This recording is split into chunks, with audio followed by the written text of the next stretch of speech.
17 अगस्त 2021 San Antonio Texas. Christus Children Hospital के emergency room अपनी नॉर्मल रूटीन में बिजी था। डॉक्टर्स पेशेंट्स को चेक कर रहे थे और पेरेंट्स अपने बच्चों को लेकर डॉक्टर्स के पास खड़े थे। लेकिन फिर इमरजेंसी रूम के दरवाजे खुले। अंदर आया एक 4 साल का बच्चा, बेंजामिन क्रेवेरा। उसके जिस्म पर बहुत सारे ब्रूजेस थे, उसको सांस बहुत कम आ रही थी और बहुत कमज़ोर सा जिस्म था उसका। उसके साथ एक औरत भी आई थी, मरेंडा कसरेस। उसने डॉक्टर्स को बताया कि बेंजामिन घर पे अचानक से अनरिस्पॉन्सिव हो गया था। लेकिन जैसे ही डॉक्टर्स ने उसको एग्जामिन किया, उन्हें समझ आ गया था कि ये कोई मेडिकल इमरजेंसी नहीं थी। बेंजामिन का वेट सिर्फ 12 केजीज था। एक 4 साल के बच्चे के लिए ये वेट बहुत कम होता है। उसकी रिब्स क्लियरली नज़र आ रही थी, उसकी आंखों के नीचे डार्क सर्कल्स थे और उसकी बॉडी पर नए और पुराने ब्रूजेस नज़र आ रहे थे। लेकिन डॉक्टर्स की लाख कोशिशों के बावजूद बेंजामिन को बचाया नहीं जा सका। वो दिल रुकने की वजह से कुछ देर में ही मर गया था। एक डॉक्टर ने क्वाइटली पुलिस को कॉल कर दी। पुलिस हॉस्पिटल में आई और मरेंडा से पूछताछ करना शुरू कर दी। मरेंडा ने बताया कि बेंजामिन उसका बायोलॉजिकल बेटा नहीं है, वो उसके बॉयफ्रेंड ब्रेंडन क्रेवेरा का बेटा है। उसने क्लेम किया कि बेंजामिन अपने आप को खुद हर्ट करता था। उसके मुताबिक वो अपने फेस पर मारता था, अपने नेल्स बाइट करता था और इंजरीज खुद क्रिएट करता था। उसने कहा कि उसने बेंजामिन को कभी नहीं मारा, लेकिन इन्वेस्टिगेटर्स के पास एक सवाल था।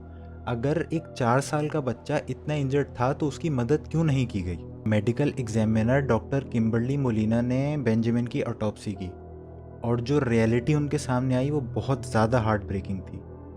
बेंजामिन किसी अननोन इलनेस की वजह से इतना कमज़ोर नहीं था, बल्कि उसकी कमज़ोरी की असल वजह थी स्टारवेशन, कि उसको कई महीनों से प्रॉपर फीड नहीं किया गया हो। डॉक्टर्स ने बताया कि उसकी बॉडी में कोई फैट नहीं था और उसकी ग्रोथ रुक चुकी थी।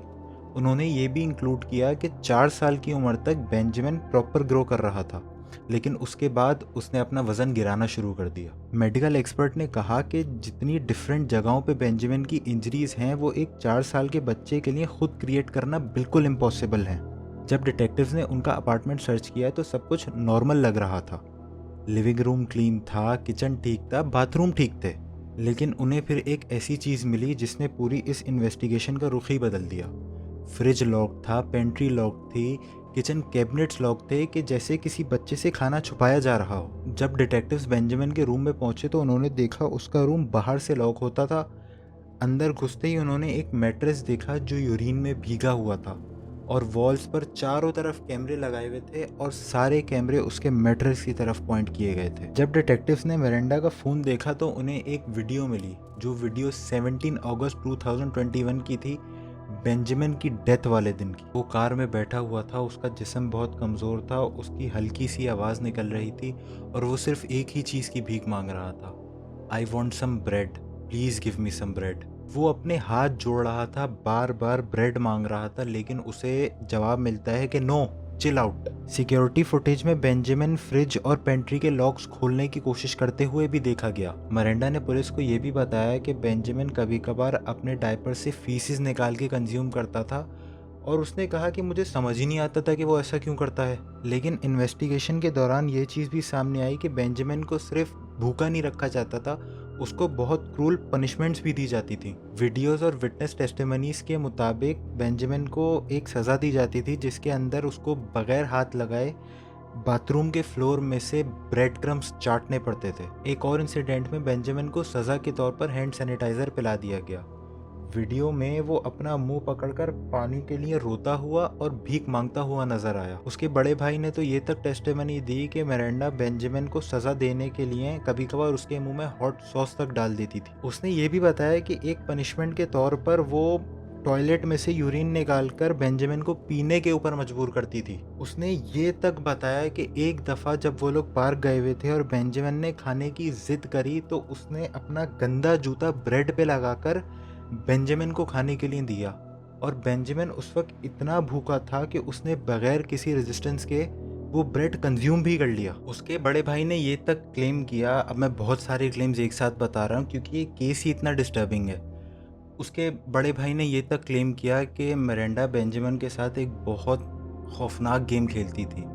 उस गेम का नाम था फ्लिप फ्लॉप। इस गेम में वो बेंजामिन को हवा में उछालती थी और जानबूझकर गिरने देती थी, जबकि वो बच्चा दर्द से रो रहा होता था। इन्वेस्टिगेशन के दौरान डिटेक्टिव्स ने मिरांडा और ब्रेंडन के बीच में होने वाले टेक्स्ट मैसेजेस भी देखे। ये मैसेजेस बेंजामिन की डेथ से कुछ टाइम पहले के ही थे। एक कन्वर्सेशन में ब्रेंडन ने मिरांडा को मैसेज किया कि बेंजी पूरा दिन ब्रेड मांगता रहता है। इस पर मिरांडा ने जवाब दिया कि तुम उसको ब्रेड दो।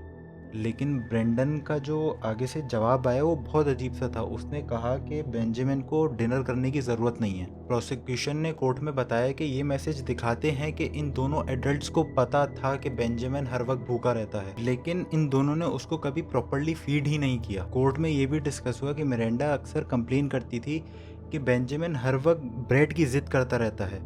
तो प्रोसिक्यूशन ने उसे जवाब दिया कि अगर कोई बच्चा हर वक्त ब्रेड की जिद कर रहा है तो वो ज़िद्दी नहीं है, बल्कि वो सिर्फ भूखा है। उसकी हर वीडियो, हर रिकॉर्डिंग, हर टेस्टिमनी, हर फोटो एक ही चीज़ बता रही थी कि वो बच्चे की सबसे बड़ी गलती ये थी कि उसको सिर्फ भूख लगती थी। सबसे पेनफुल बात यह है कि बेंजामिन को पहले हेल्प करने की कोशिश भी की गई थी। डेथ से 1 महीना पहले एक रिलेटिव ने पुलिस को वेलफेयर चेक के लिए कॉल की। सर ओलिवर पेरेस उस अपार्टमेंट में गए। उन्होंने बेंजामिन को देखा कि वो बहुत कमज़ोर था, उसकी आंखें सॉलिन थी, उसकी बॉडी पर बहुत सारे ब्रूजेस थे। लेकिन उस पे मिरांडा और ब्रेंडन ने कहा कि बेंजामिन अपने आप को खुद हर्ट करता है। ऑफिसर ने सीपीएस चाइल्ड प्रोटेक्शन सर्विसेज को इन्वॉल्व करने की रिकमेंडेशन दी, लेकिन सिर्फ 1 महीने बाद बेंजामिन मर चुका था। 2022 में मिरांडा और ब्रेंडन दोनों के ऊपर चाइल्ड इंजरी के चार्जेस लगाए गए। मिरांडा का ट्रायल 2024 में शुरू हुआ। डिफेंस ने कहा कि मिरांडा 5 बच्चों का ख्याल रखती थी और वो बहुत ओवरवेल्म्ड थी और बेंजामिन को पहले से ही बिहेवियरल इश्यूज थे। लेकिन उसके रिस्पांस में प्रोसिक्यूटर्स ने वीडियोस, फोटोज, टेस्टिमनीज, मैसेजेस सब ज्यूरी को दिखाए। ट्रायल में मिरांडा ने यह भी क्लेम किया कि इन सब का असल जिम्मेदार ब्रेंडन है। वो घर को कंट्रोल करता था और इस एब्यूज का सबसे बड़ा सोर्स वही था। लेकिन ज्यूरी ने एविडेंस देखा और मिरांडा को गिल्टी डिक्लेयर कर दिया। उसे 25 साल की सज़ा हुई। फिर ब्रेंडन का ट्रायल शुरू हुआ। प्रोसिक्यूशन ने आर्ग्यू किया कि ब्रेंडन ने अपने बेटे बेंजामिन को प्रोटेक्ट करने की कभी कोशिश ही नहीं की।